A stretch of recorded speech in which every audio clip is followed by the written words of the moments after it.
Muy bien. En el año 2004, el jugador profesional de fútbol americano, Terrell Owens, se unió a los Philadelphia Eagles. Su primer año fue espectacular. Owens ayudó a su equipo a llegar al Super Bowl, la final de la Champions League, para nosotros que no entendemos mucho de fútbol americano, formando una dupla letal con Donovan McNabb. Aunque su equipo perdió ese Super Bowl, el mismo Owens se ganó mucho respeto, dado que ha jugado lesionado, y no fue algo leve. Tenía una fractura en la pierna, pero aún así jugó un gran partido. En la siguiente temporada, sin embargo, todo cambió. Owens empezó a criticar públicamente a su compañero McNabb, diciendo que no era ni buen líder ni tampoco buen compañero. Aparte de ello, reclamó que merecía un mejor contrato. En todo ello no pensaba cómo sus demandas y comentarios afectaban la unidad del equipo. En lugar de buscar fortalecer la unanimidad con sus compañeros, empezó a actuar motivado solo por sus propios intereses. Se saltaba entrenamientos, no cooperaba con sus compañeros y generaba tensiones en el vestuario. Unos meses después, los conflictos debido a su comportamiento llegaron a un punto crítico. Owens fue suspendido por el equipo a mitad de la temporada por conducta perjudicial y poco después fue incluso despedido. Aunque fue visto por muchos como un jugador brillante, con su actitud rompía el espíritu del equipo. Pero aún más importante que la unidad dentro de un equipo deportivo, que sí es importante, es la unidad en la iglesia. Y todos jugamos un papel en ello. Podemos o crear tensiones y poner en peligro la unidad de la iglesia, o contribuir para preservar la unidad dentro de la iglesia. En el sermón de hoy veremos dos llamados a la iglesia a preservar la unidad en Cristo. Y dejadme leer el texto de hoy, que es Filipenses 2, versículos 1 a 4. Dice: por tanto, si hay algún estímulo en Cristo, si hay algún consuelo de amor, si hay alguna comunión del Espíritu, si algún afecto y compasión, haced completo mi gozo, siendo del mismo sentir, conservando el mismo amor, unidos en espíritu, dedicados a un mismo propósito. Nada hagáis por egoísmo o por vanagloria, sino que con actitud humilde cada uno de vosotros considere al otro como más importante que a sí mismo, no buscando cada uno sus propios intereses, sino más bien los intereses de los demás. Vimos en los primeros dos versículos el primer punto, que es reconoce la base de la unidad. En el último sermón vimos cómo Pablo llamó a la iglesia en Filipos a vivir de una manera digna del Evangelio, en los versículos 27 al 30. Y la manera como la iglesia vive de manera digna del Evangelio es por medio de preservar la unidad. El apóstol afirma en el versículo 27, de modo que ya sea que vaya a veros o que permanezca ausente, pueda oír que vosotros estáis firmes en un mismo espíritu, luchando unánimes por la fe del Evangelio. Deja claro que el comportamiento digno del Evangelio de la iglesia se debe mostrar en su unidad como iglesia. La unidad dentro de la iglesia es una de las ideas principales de toda la carta. Hay un gran énfasis en que la iglesia de Filipos crezca en unidad, que preserve la unidad que tienen en y por medio de Cristo.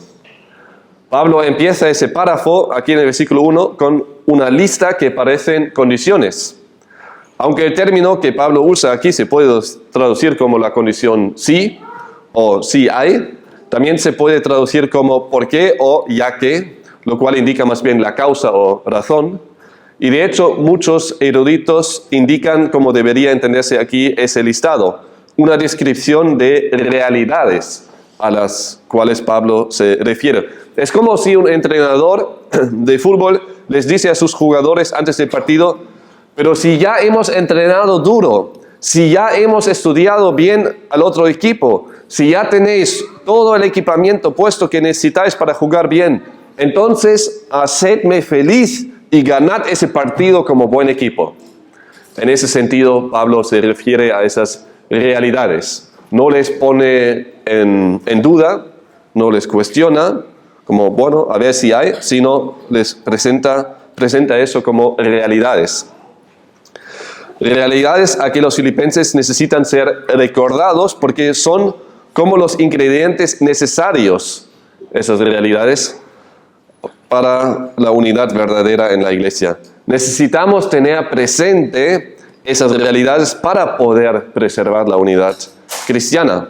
La primera realidad lo describe como estímulo en Cristo, afirmando que la base para la unidad en la iglesia es Cristo mismo.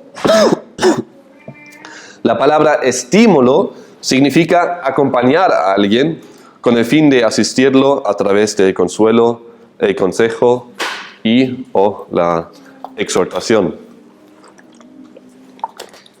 Y mientras es Cristo mismo que acompaña a cada creyente, a la vez somos llamados todos a acompañar al hermano, a la hermana, y animarle, exhortarle y consolarle en Cristo, recordándole las verdades de Cristo. En Cristo mismo tenemos el mejor estímulo, el mejor consuelo, el mejor apoyo.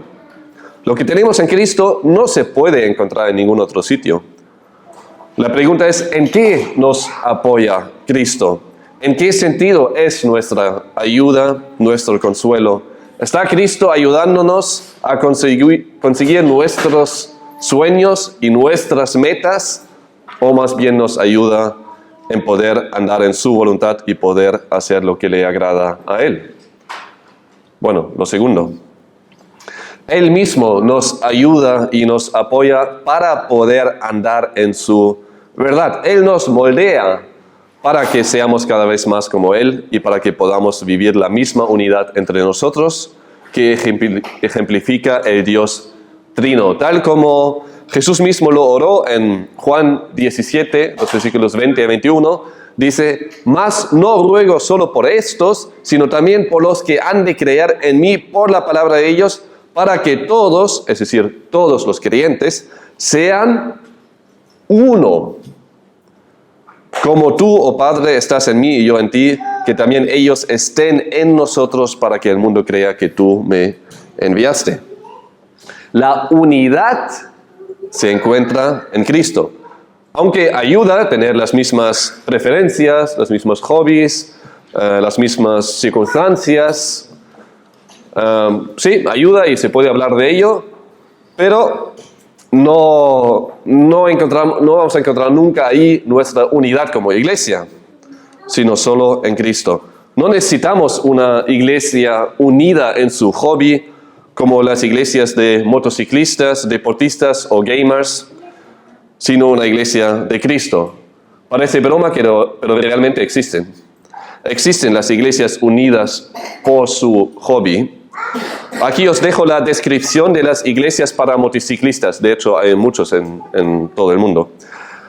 Aquí la descripción. En general, las iglesias para motociclistas sirven como puente entre la fe y el estilo de vida motociclista, creando un espacio donde las personas pueden explorar su espiritualidad al tiempo que abrazan su identidad como motociclistas. Sí, y de hecho conozco algunos motociclistas que van a esa iglesia. Aunque cada uno tenemos nuestros intereses y hobbies, ¿realmente existe algo que puede vincularnos más que Cristo mismo? No. Tampoco una iglesia de nuestra cultura o nuestra nacionalidad. Y aquí creo que en cada fila hay una nación distinta. Pero da igual, porque lo que nos une es Cristo. No nuestra nacionalidad, ni nuestra cultura, ni nuestros hobbies, edad, circunstancia, lo que sea. No. Lo que nos une es Cristo. Y no hay vínculo más fuerte que Cristo. Lo que Pablo aquí está diciendo es prácticamente el hecho de que tenéis cada uno a Cristo. ¿No debería eso animaros a preservar en la unidad que Él mismo proporciona y valora? Cuanto más crezcamos en Cristo, mejor preservamos la unidad en la iglesia, porque buscamos lo de Cristo en lugar de lo nuestro. Aparte del estímulo que tienen en Cristo, Pablo además les recuerda a los creyentes en Filipos que hay consuelo de amor. El término aquí traducido como consuelo es muy parecido al que Pablo usó para describir lo que tenemos en Cristo, y de hecho también se puede traducir como estímulo de amor. Con consuelo de amor, Pablo se refiere al consuelo cariñoso basado en el mismo amor de Cristo. Es decir, el amor de Cristo sirve como base para que puedas amar a tus hermanos y hermanas y ayudarles con un consuelo amoroso. Podemos consolar con amor porque Cristo nos ama y nos consuela con amor. Y además nos capacita para poder amar a nuestros hermanos y consolarles, animarles cariñosamente, buscando lo mejor para ellos. Igual como el estímulo en Cristo, también el consuelo de amor había sido y sigue siendo una realidad que tenemos como cristianos y que sirve como base para preservar la unidad en la iglesia. Igual como también la comunión del Espíritu. El término koinonia describe aquí la comunidad o la asociación mutua íntima entre los cristianos por medio del Espíritu Santo. Gracias a que cada creyente tiene al Espíritu Santo morando en sí mismo, puede disfrutar de esa comunión del Espíritu. No tenemos espíritus similares en nosotros, no. Tenemos todos el mismo Espíritu morando en cada uno de nosotros que somos hijos de Dios. Y si tenemos todos el mismo Espíritu morando en nosotros, ¿no debería eso promover nuestra comunión y unidad? Y aunque Pablo aquí ya ha presentado más que suficientes recursos que tiene la iglesia para poder preservar la unidad, les recuerda a la iglesia de Filipos a una realidad más: el afecto y la compasión. Aquí Pablo se refiere a la tierna misericordia entre los cristianos, el afecto entre ellos, la compasión que hay entre cristianos basado en el amor de Cristo que les capacita a amarse mutuamente. Igual como Cristo consuela con ternura y anima al débil con amor, igual como Cristo ama a los suyos entrañablemente, nos capacita para hacerlo igual. Y de hecho, Pablo mismo afirmó en el capítulo 1, versículo 8 de la misma carta, en 1:8, que Él añora a todos con el entrañable amor de Cristo Jesús. Él añoraba a los filipenses con el entrañable amor de Cristo Jesús, y aquí les llama a hacerlo igual, o más bien les recuerda que tienen el mismo recurso. Con todo eso, Pablo quiere dejar una cosa bien clara. En Cristo, en su amor, en el Espíritu Santo, tenemos un vínculo tan fuerte que lo más coherente sería una unidad sin igual. Cualquier tipo de discordia dentro de la iglesia es como una úlcera que debe tratarse para que no se extienda y amenace más la unidad en Cristo dentro de la iglesia. Dicho de otra manera, la naturaleza de la iglesia de Cristo requiere unidad. Una iglesia unida es lo más natural. Una iglesia sana es una iglesia unida. Una iglesia dividida, sin embargo, revela un problema grave. Nunca se puede aceptar división y discordia en la iglesia. Una iglesia dividida es una iglesia enferma que necesita ser tratada. Pablo estaba bien consciente de todo el potencial devastador que la discordia tiene en la iglesia, por lo cual trata ese tema con prioridad. No sabemos hasta qué punto estaba dividido la iglesia de Filipos, es decir, en qué punto ese cáncer se ha ya expandido por la congregación. Sabemos que había por lo menos 2 hermanas en discordia, es decir, Evodia y Síntique. Igual había alguien más involucrado, no lo sabemos, pero sabemos que por lo menos 2 hermanas estaban en discordia. Y eso era un problema grave para la iglesia. Un problema grave porque afectaba la unanimidad dentro de la iglesia. Por lo que dice aquí Pablo, al final no importa mucho si ha sido grave o no, porque el problema existía, eso fijo. Y él, con esa carta, quería tratar ese problema.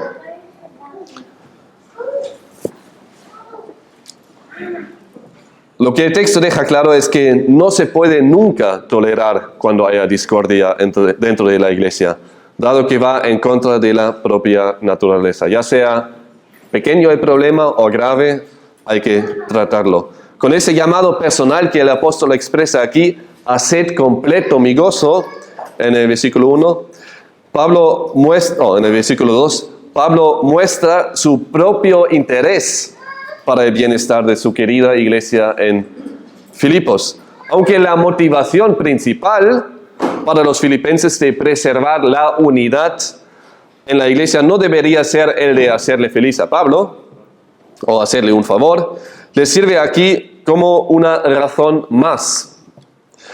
A la vez, Pablo muestra aquí su armonía con Cristo en lo que quiere para su iglesia. Es como un padre que se alegra por la obediencia de sus hijos. La razón principal por la cual un hijo debe obedecer a su padre o a su madre se encuentra en el hecho de que Dios lo manda. Tiene que ser una obediencia en el Señor. Entonces, dado que Dios dice a los hijos que tienen que obedecer a sus padres, lo tienen que hacer, pero para agradarle a Él. Pero eso no quita que también deberían ser motivados a serle obediente a sus padres para que se alegran ellos. Como un padre a sus hijos, Pablo aquí les llama a sus hermanos a completar su gozo, a que su gozo llegue al mayor grado, a la totalidad, por el esfuerzo de los hermanos a preservar la unidad en la iglesia. Y mientras en el primer versículo les ha recordado de las realidades que tienen como cristianos y que les motivan para preservar la unidad, ahora les muestra cómo debería ser su actitud para preservar la unidad. Dicho de otra manera, las bendiciones espirituales que disfrutan exigen una respuesta apropiada. En vista a todas esas realidades, a los recursos que tenemos, ¿cómo debería ser la actitud de los que forman el cuerpo de Cristo? De nuevo, se nos presenta aquí un listado, en el versículo 2, enumerando 4 características que debemos mostrar como creyentes y que son fundamentales para preservar la unidad en la iglesia. Pablo dice aquí, por favor, hijos, hacedme feliz, siendo del mismo sentir, conservando el mismo amor, unidos en espíritu, dedicados a un mismo propósito. Todas esas actitudes son parte de la base de la unidad de Cristo, es decir, son actitudes imprescindibles del creyente que forma parte de la iglesia.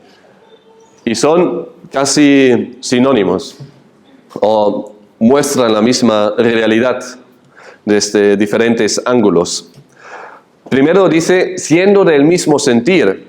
Quiere decir que los creyentes tengan una actitud, una consideración igual, que comparten el mismo punto de vista, que sientan lo mismo. A la hora de hablar sobre Timoteo, Pablo dice en el versículo 20 del mismo capítulo, capítulo 2, versículo 20, dice, pues a nadie más tengo del mismo sentir mío y que esté sinceramente interesado en vuestro bienestar. Pablo dice, mira, ahí hay uno que tiene el mismo sentir mío. Somos iguales, sentimos igual. Y lo mismo quiero para vosotros, que tengáis el mismo sentir entre vosotros. ¿Y qué quiere decir Pablo con esa descripción de Timoteo? ¿En qué sentido tenían el mismo sentir? Pablo no habla aquí sobre un área o un tema específico en el cual piensan lo mismo. No habla de que apoyan el mismo partido político o el mismo equipo deportivo. No, nada de eso.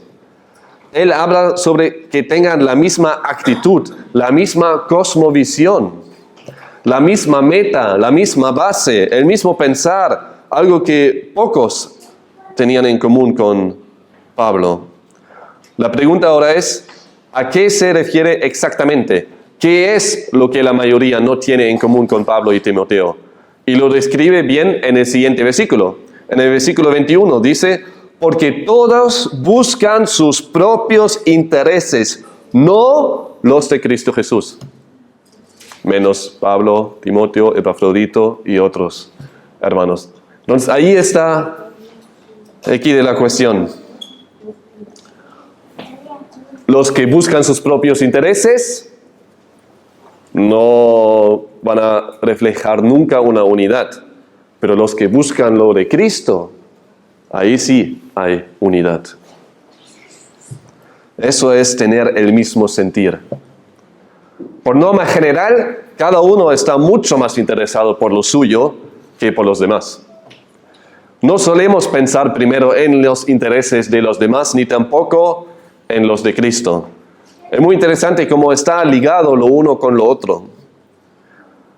Lo que Pablo aquí deja claro, es, tanto en el pasaje que observamos hoy como también en el resto del capítulo, pensar en los intereses de Cristo implica estar interesado no primero en lo nuestro, sino más bien en el bien de los demás. No puedes tener el sentir de Cristo y solo pensar en ti mismo. Es contradictorio. Y en ese sentido, Pablo y Timoteo compartían el mismo sentir. Ambos estaban en primer lugar interesados en los intereses de Cristo y por lo tanto tenían una carga por la iglesia de Filipos y los demás hermanos. Y con llamarles aquí en el versículo 2 a ser del mismo sentir, Pablo apunta justo a ello, que tengan entre ellos, los filipenses, el mismo sentir igual como lo tienen Pablo y Timoteo. El sentir, no el sentir de Pablo o el sentir de Timoteo, no, el sentir de Cristo. Ahí estaba la unidad. El estar enfocado no en uno mismo, sino en los demás. En segundo lugar, les llama a conservar el mismo amor, lo que quiere decir que amen a otros y por igual. Como lo describe bien un comentarista aquí, en el plano emocional resulta imposible tener el mismo amor por otros, pues no todas las personas son igualmente agradables. Sin embargo, ágape, el término aquí traducido como amor, es el amor volitivo, no de preferencias o atracción. Se basa en la elección intencional y consciente de procurar el bienestar de la persona amada. Pablo llama aquí a sus hermanos una vez más a practicar el amor fraternal, que es clave para preservar la unanimidad dentro de la iglesia. Sin amor fraternal no hay unidad genuina. Y los que tenemos hijos, bueno, hay días donde nos cuesta más amarles, ¿no? Pero les amamos igual. Y aunque tienen caracteres muy distintos y son más obedientes o mucho menos obedientes, les amamos. El amor por ellos es igual para cada uno de ellos, o por lo menos así debería ser. Y a veces las emociones ayudan y a veces no, pero da igual. No queremos ser llevados por nuestras emociones o preferencias, no. Amamos a nuestros hijos. Es una decisión que hemos tomado, ¿no? Y así de la misma manera deberíamos amar, tener el mismo amor los unos por los otros, porque es hermano, es hermana en Cristo.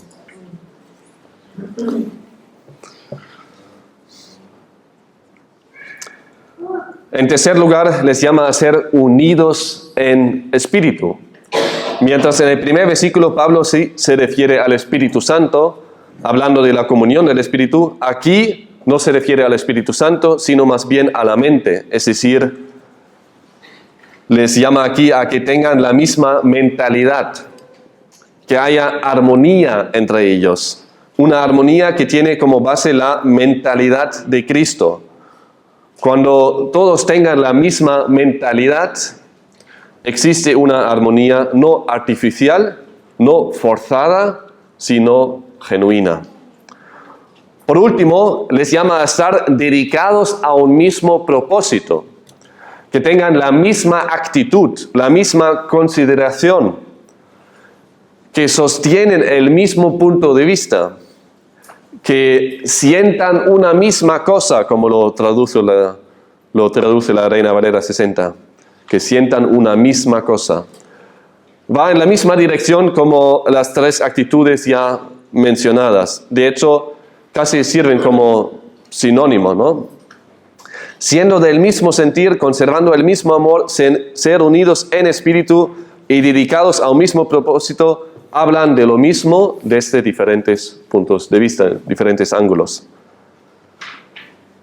Y presentan una misma cosa, que es la preciosidad de una unidad verdadera, genuina. Una unidad dentro de la iglesia que honra a Cristo porque está basado y enfocada en Él. No se puede preservar la unidad dentro de la iglesia sin tener la mente de Cristo, sin pensar como Él, sin actuar como Él, sin crecer en semejanza a Él. Cristo es la esencia de la unidad. Él no solo es la razón y la base de la unidad, sino también Él que con su propio ejemplo mostró la actitud que todos necesitamos tener para poder disfrutar de una unidad dentro de la iglesia, que no se encuentra en ningún otro sitio. Una unidad sin igual, una unidad incomparable, una unidad en Cristo. Y por eso el título de la predicación es la humildad de Cristo como base para la unidad en la iglesia. Uno, porque hay una segunda parte, como lo veremos la próxima vez. En agosto de 2010, en una mina en Chile, quedaron atrapados 33 mineros a 700 metros de profundidad, tras un derrumbe en la mina. Igual te acuerdas de ese suceso trágico. Nadie sabía si estaban vivos. Pasaban los días y la esperanza poco a poco se desvanecía. Lo que aconteció ahí durante los próximos 2 meses fue una de las operaciones de rescate más complejas y exitosas de la historia minera. Pero no porque había ahí un superhéroe que con sus superpoderes ha podido salvarles, no. Fue gracias a la unión, a la unidad de un equipo muy variado, pero bien unido, compuesto por ingenieros chilenos y estadounidenses, entre otros de la NASA, y expertos en perforación, rescatistas, médicos, técnicos, operadores de maquinaria pesada y voluntarios, y también por los propios mineros que se organizaron entre ellos para poder sobrevivir. Un equipo muy variado. Pero a pesar de sus diferencias culturales, lingüísticas y técnicas, todos compartían una sola misión, tenían un mismo propósito: salvar con vida a los 33 hombres atrapados. Todo el tiempo se comunicaban entre ellos y aprendían los unos de los otros, adaptando sus estrategias. Cuando una perforadora se atascaba o fallaba, no buscaban al culpable, sino que se esforzaron aún más como equipo, buscando la solución. Ahí no sería nada de ayuda un comportamiento egocéntrico, ni que alguien buscaría ganarse algo de fama o mostrar todo lo que sabe. No. Solo se necesitaba un equipo unido, donde cada uno se esfuerza en unidad con el mismo propósito. Y al final el rescate sí que fue exitoso. Y han podido rescatar a cada uno de los 33 mineros, gracias a que hayan trabajado en equipo y obviamente porque Dios lo ha permitido que salven a esos mineros. Nuestro llamado como iglesia es parecido. Somos llamados a trabajar en equipo, unidos, entre otros, por el mismo propósito. Unidos en la misión de evangelizar a los perdidos para su salvación, como también en el servir en la iglesia para edificar a los hermanos. Hermanos, somos un cuerpo en Cristo y llamados a preservar la unidad en Él, a trabajar en equipo y predicar el Evangelio.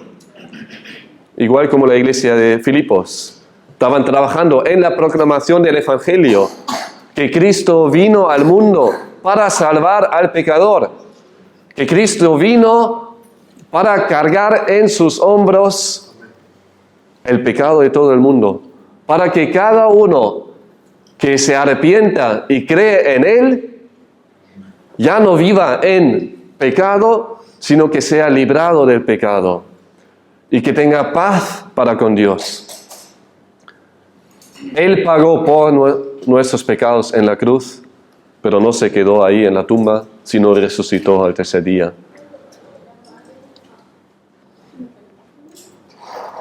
Y si creemos en Él, tenemos vida eterna en Él. Y somos llamados a trabajar en equipo a la hora de evangelizar, a proclamar el Evangelio a los demás y dentro de la iglesia. ¿Qué puedo hacer yo? ¿Qué puedes hacer tú para preservar la unidad dentro de la iglesia? Antes que nada, recuerda lo que nos une. Lo que nos une, o mejor dicho, el que nos une, es Cristo y todo lo que tenemos en Él. En lugar de fijarnos en las cosas que nos distinguen, como trasfondo, cultura, edad, circunstancias y los demás, más nos vale estar enfocado en lo que nos une, y es Cristo y todo lo que tenemos en Él. En Cristo encontramos la verdadera unidad. Y de ahí cuidarnos a andar en el mismo sentir, procurar mantener el mismo amor entre nosotros, pensar en lo mismo y estar enfocado en el mismo propósito. Y para ello hace falta que nuestro pensamiento sea cada vez más bíblico. No se trata de pensar como el otro, se trata de pensar como Cristo, y para ello hace falta ese libro. Cuando todos pensamos según su palabra, pensamos igual. Es un llamado a ser moldeado por medio de su palabra para de esa manera poder preservar la unidad dentro de la iglesia. En el sermón de hoy veremos dos llamados a la iglesia a preservar la unidad en Cristo, y ahora miramos el segundo punto, que va a ser un poco más corto que el primero, y es el llamado de preserva la unidad. Vamos a leer los versículos 3 y 4. Dice: nada hagáis por egoísmo o por vanagloria, sino que con actitud humilde cada uno de vosotros considere al otro como más importante que a sí mismo. no buscando cada uno sus propios intereses, sino más bien los intereses de los demás. Después de haberles mostrado o recordado a sus hermanos la base de la unidad, les llama ahora a la acción. Los versículos 3 y 4 sirven como la aplicación de los primeros dos versículos de ese segundo capítulo. En ambos versículos, Pablo nos presenta contrastes. Nos presenta dos caminos, dejando claro qué camino de los dos tenemos que tomar para preservar la unidad dentro de la iglesia. En ambos versículos, tanto en el versículo 3 como en el versículo 4, empieza primero con presentar el camino equivocado, para después introducir con la conjunción adversativa, sino el camino correcto. La actitud correcta que tenemos que tener cada uno. Empieza con: nada hagáis por egoísmo o por vanagloria. Literalmente traducido del texto griego, dice aquí: nada por la vía del egoísmo.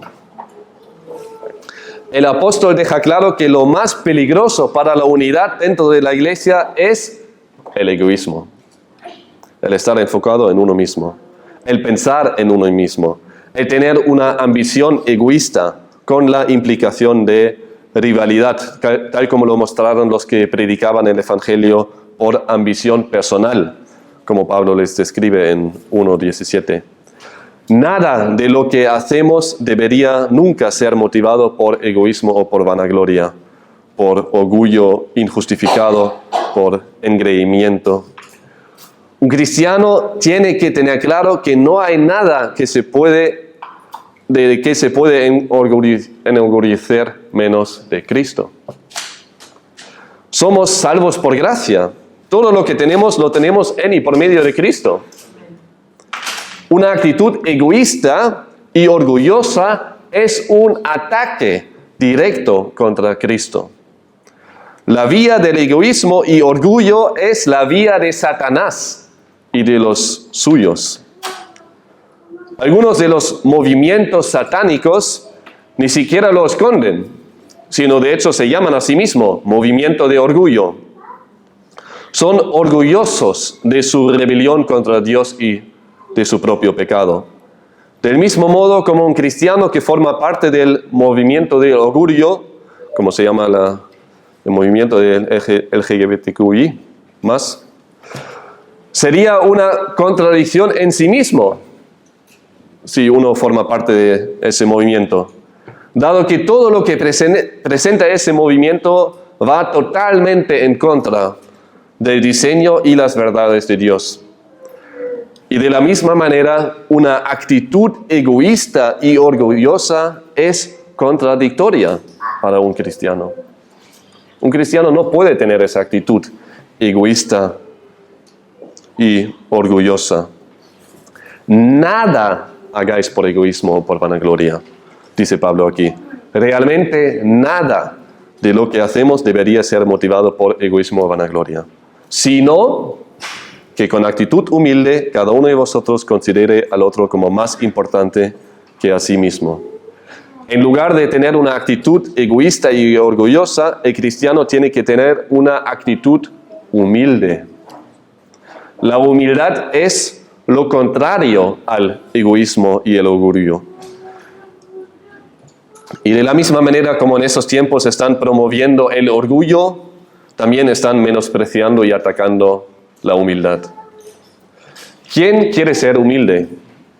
Nadie. Eso va totalmente en contra de nuestra naturaleza pecaminosa. Sin embargo, es el fundamento del carácter cristiano y de la unidad espiritual. El término significa literalmente humildad de mente. La humildad no es algo puntual, una acción puntual, algo específico. No, es más bien una actitud que se muestra en todo lo que hacemos. Y el que mejor mostró lo que es la humildad es nuestro Señor. Como bien detallado lo veremos en el siguiente sermón cuando observamos los versículos 5 a 11. En todo lo que hizo, Cristo siempre actuaba de manera humilde, ¿Por qué? Porque es humilde. En lugar de ser servido, vino para servir. Incluso les lavó los pies a sus discípulos, haciendo el trabajo de un esclavo, para mostrarles con su propio ejemplo lo que significa ser humilde. El peso aquí está en la actitud. Solo con una actitud humilde uno puede considerar al otro como más importante que a sí mismo. A lo cual el apóstol llama aquí es literalmente ver al otro como que sea mejor que yo. El mundo te llama a descubrir y reconocer tu valor. Valórate. Cristo nos llama a descubrir y reconocer el valor del otro. A considerar al otro como más importante que a mí mismo.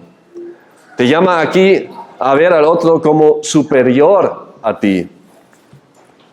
Algo que nos cuesta mucho.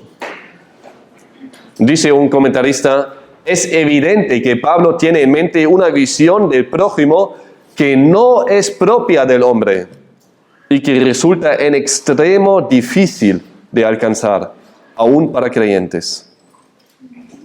Aquí en el versículo 4 tenemos el segundo contraste, que es más bien una extensión del primer contraste. Dice, no buscando cada uno sus propios intereses, sino más bien los intereses de los demás. El que actúa con actitud egoísta y orgullosa busca sus propios intereses, se fija en sí mismo y lo que le beneficia a él. No piensa mucho o nada en cómo sus acciones pueden tener implicaciones para los demás. Mientras él sale ganando, pues lo demás igual, no importa. Es movido por sus propios intereses.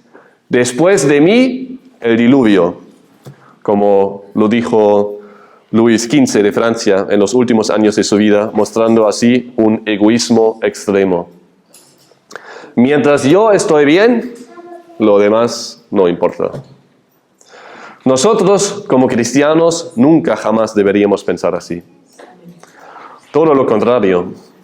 En lugar de buscar lo nuestro, estamos llamados a buscar los intereses de los demás. Buscar el bien del otro, incluso si eso implica una desventaja o un inconveniente para mí.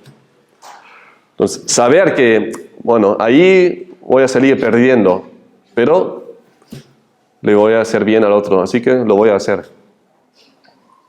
Eso es la actitud que deberíamos tener. A lo que nos llama la palabra de Dios aquí. Y aunque parece algo inalcanzable, no solo Cristo es así, ha sido así cuando estaba aquí en la tierra, lo mostró, sino Pablo nos presenta también ejemplos humanos en el mismo capítulo que mostraban justo esa actitud, es decir, Timoteo y Epafrodito. Sobre Timoteo dice en los versículos 20 y 21, pues a nadie más tengo del mismo sentir mío y que esté sinceramente interesado en vuestro bienestar, porque todos buscan sus propios intereses, no los de Cristo Jesús. Timoteo, sí. Y sobre Epafrodito, uno de la iglesia de Filipos, dice en los versículos 29 a 30, recibidlo pues en el Señor con todo gozo y tened en alta estima a los que son como él, porque estuvo al borde de la muerte por la obra de Cristo, arriesgando su vida para completar lo que faltaba en vuestro servicio hacia mí. Estos hombres actuaban de manera humilde, sacrificándose no por sus propios sueños, no, sino para servir a los demás. Epafrodito arriesgaba su vida, y lo dice en voz activa, es decir, lo hizo a propósito, arriesgaba su vida, ponía en peligro su propia vida para servir a otro hermano. Qué fuerte, ¿no?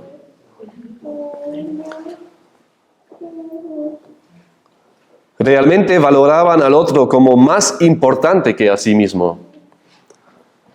por lo cual buscaban los intereses de los demás. Servían a Cristo por medio de servir a los demás, mostrando de esa manera esa actitud a la que nos llama aquí Pablo y que fue ejemplificado de manera perfecta por Cristo mismo. Una de las mejores ilustraciones de una iglesia unida la encontramos en Hechos 4, 32 a 34.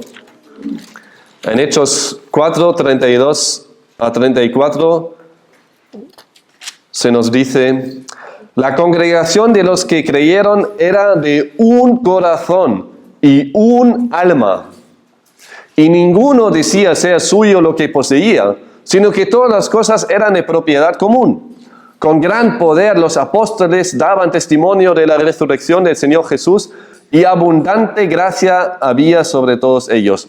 No había pues ningún necesitado entre ellos, porque todos los que poseían tierras o casas las vendían, traían el precio de lo vendido y lo depositaban a los pies de los apóstoles, y se distribuía a cada uno según su necesidad. En ese pasaje se ve de manera perfecta la preciosidad de la unidad de una iglesia. Fijaos en la primera parte del versículo 32. La congregación de los que creyeron era de un corazón y un alma. Qué fuerte, ¿no? Qué bonito. Esa unidad perfecta movía a los hermanos a realmente considerar al otro como más importante que a sí mismo. Así que incluso fueron dispuestos a vender sus propiedades para de esa manera enfrentarse a las necesidades de los hermanos. Ahí no se ve nada de egoísmo ni vanagloria, sino solo el preocuparse por las necesidades de los hermanos. Y la base de ello fue la unidad que tenían en Cristo. ¿No es eso más precioso que cualquier cosa que nos puede ofrecer el mundo? La unidad en Cristo realmente es algo deseable a preservar. La pregunta ahora es, ¿cómo podemos ponerlo en práctica nosotros, hoy, ahora? ¿Cómo puedo valorar al otro como más importante que a mí? Ayuda no pensar en tus logros que Cristo en su gracia te concedió, sino más bien en tus propias obras, en lo que hiciste y haces sin su ayuda, es decir, en tus pecados. El pensar en nuestros pecados nos humilla y necesitamos ser humillados por nuestros pecados. Nosotros no tenemos nada de que nos podemos orgullecer, solo en Cristo, solo de todo lo que hizo Él. Nosotros solo contribuimos nuestro pecado. En lugar de buscar nuestra propia gloria, busquemos la suya, que sea Él engrandecido en y por medio de nosotros. Cuando mires a tu hermano, piensa en que es tu hermano en Cristo, que es un hermano santificado, una hermana santificada.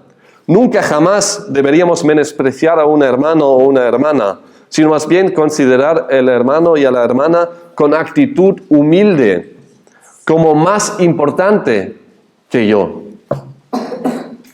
Y puede ser en algo que igual parece no muy importante, como preferencias y gustos relacionados a la música, a la alabanza. Igual a ti te gustan más los himnos antiguos, mientras al otro le gustan más canciones un poco más modernas. O a ti te gusta más cuando se alaba sin instrumentos, a capela, mientras al otro prefiere que haya todo una orquesta. Da igual, está bien, cada uno puede tener sus preferencias. Pero jamás deberíamos quejarnos o cantar con más o menos ambición, depende de la canción. No, esa no me gusta tanto, entonces voy a callar.